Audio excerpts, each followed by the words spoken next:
What's up, YouTube? It's Young Cuddy GMF here. I got my first tutorial video. We are just going over my vocal chain that I use pre-processing. Pre-processing meaning before we open up any DAW, before we open up FL, before we open up Pro Tools. This is what we go through. We're going through the UAD console. I'm going through a Apollo Solo. Excuse me. Let me spark this blunt so I can explain this shit to you better. If you got one, spark up with me. Let's get to work. You know what I mean?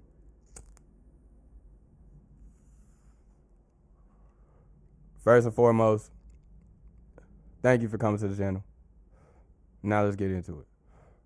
First, we're recording through a Neumann Cl1B transformerless microphone. One of the best microphones on the market. Drake used it to record his So Far Gone album. That's one of the reasons I got it. I seen Juice WRLD using it a bunch of times. I seen YoungBoy using it a bunch of times. What more can I say? Summer Walker too. What more can I say? A lot of great people have used this microphone. Going through the Neve 1073 preamp.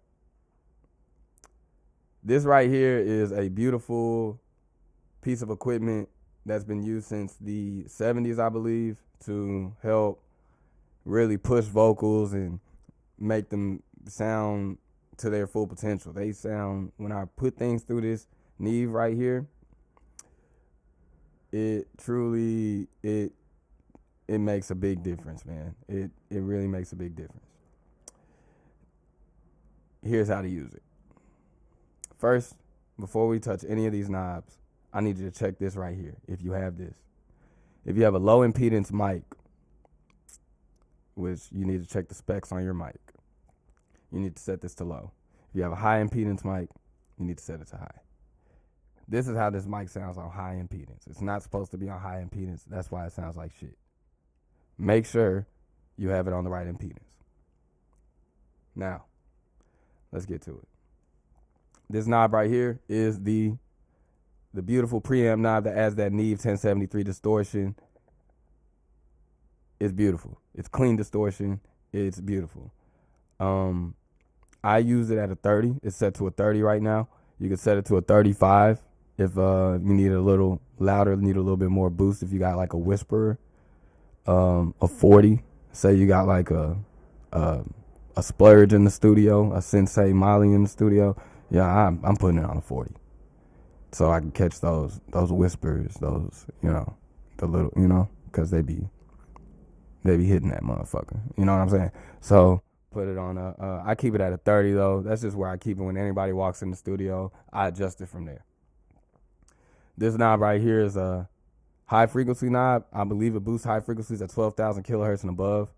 I got mine set between the first and second notch right here. It really adds that cut to your mix.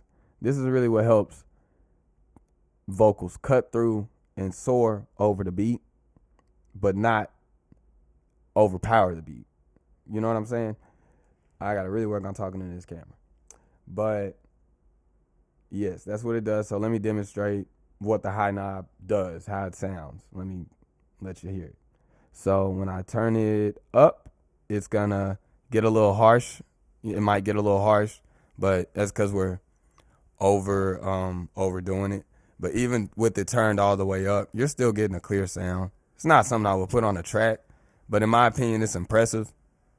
Shout out to Neve. Shout out to the Neumann microphone. Let's go down to, let's flatten it out at a 0. This is how it sounds at a 0. You see it's a little bit more rounded, a little bit more flatter sounding. And then if we go all the way to the right and take all of it out of the vocal, then that's how we're sounding. You know, almost like an effect or something that you would put in a song, but probably not. So we're going to put it right back between that 1 and 2. Maybe, actually, 2 and 3. 2 and 3 sounds pretty cool to me right now. This right here is your mid-band. By the way, this is a preamp equalizer. Sorry, I didn't get that started. This is the preamp section, very small section.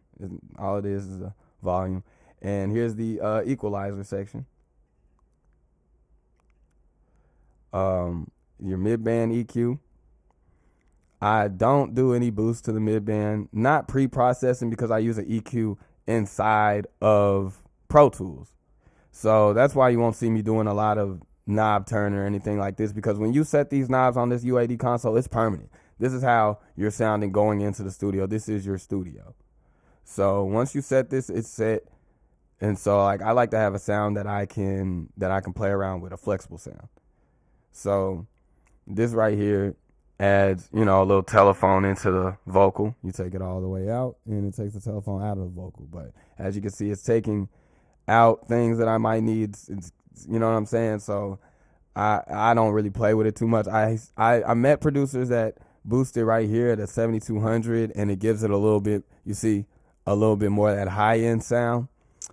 Some that I would use like on maybe a Summer Walker Coil Array vocal, excuse me. But aside from that, that's probably what I would do. But I usually leave it at a 0, and then your low frequency band, it ranges from 35 hertz all the way to 200 hertz, and it's self-explanatory from what you've seen before. If you boost it all the way up, there goes your bass frequencies. You take it all the way out there, and bass frequencies are gone.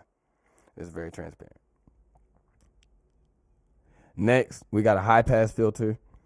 I got mine set to a 50 right now. You can have it set to off. Like I said, off would probably be the most ideal for me, to be honest. But I'm really doing it by ear as of late. So I've had it at 50, 80. It's really been cutting out those low frequency and kind of, catching more of what's being said. When I have it on off, it does catch that body, that bass. But I don't need all that in my vocal. I wouldn't prefer that. So I cut it at a 50 or 80. 160 is a little too much. 300 definitely not. But it's a high pass filter. You see it on a lot of EQs, on a lot of other preamps probably.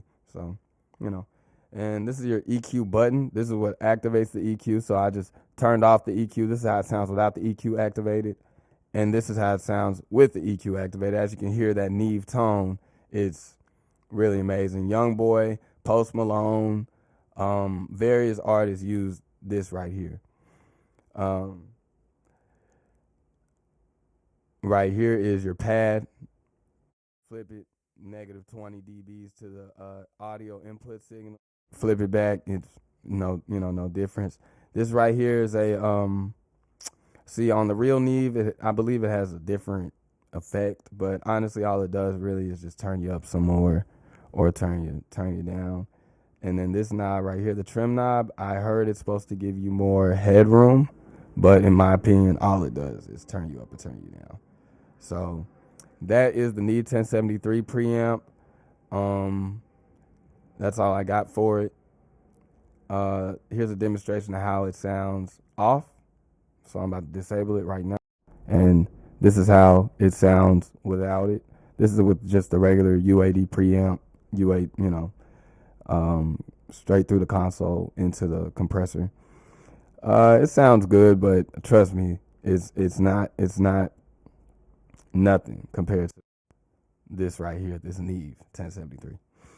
So next we got the Cl1B Mark II, not 1, but 2 compressor. I live and die by this compressor. Same compressor that like Beyonce, Future, a lot of people use this compressor. This is an industry standard vocal chain. I'm trying to make sure you're good. I'm trying to make sure we all good. This is just pre-processing. This is not into the DAW. So there's more work to do after this, trust me. But if you start with this, you're great. So first, let's start with the first knob. We see the output volume. First, let me give you an explanation, actually.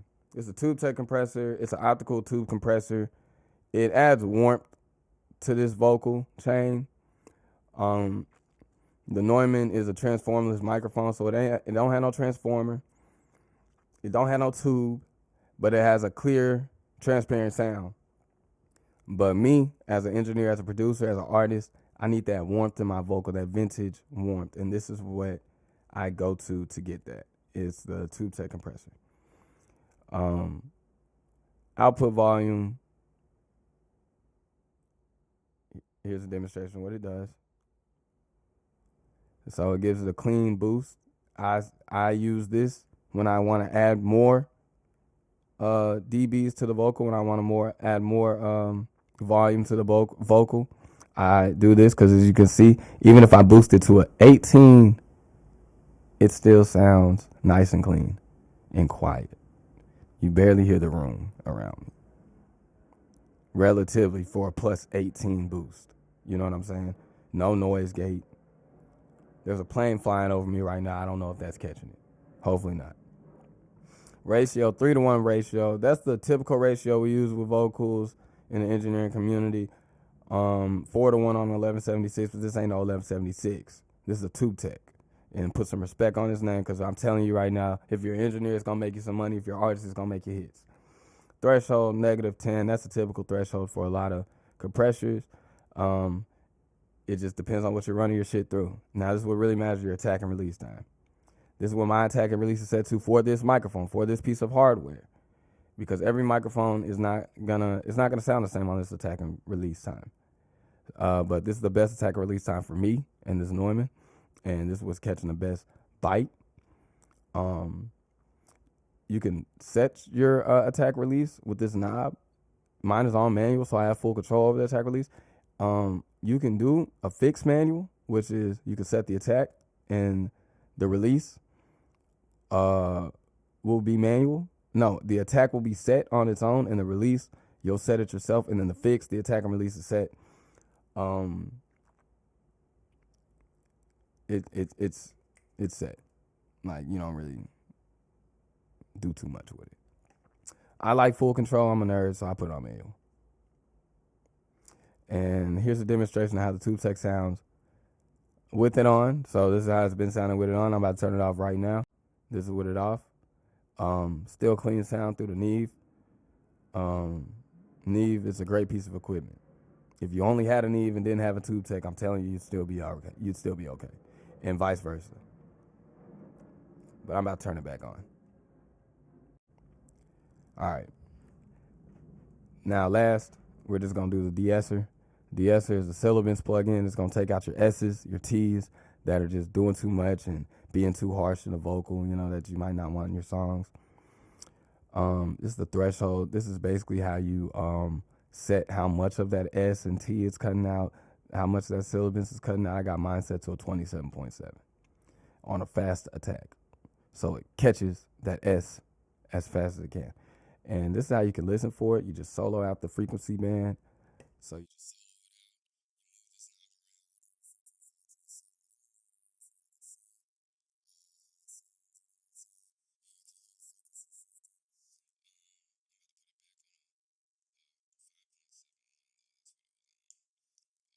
and then you put this width right here at it's gonna be set to high pass when you first get it. You want to put it at 1.61 octaves, and that's just a notch under high pass. So all you have to do is just move it up a little bit, and you're good. Make sure the split is on, and you'll be good to go. So with that being said, that is the UAD vocal chain. So basically, we got the Neve 1073 preamp running through a Cl1B compressor as well, with a de-esser to tame the sibilants. And with that, you should be able to run this through your DAW and whatever template you're using. And man, you should be in the studio all night making hits. Most definitely guaranteed. You should be in the studio all night making hits.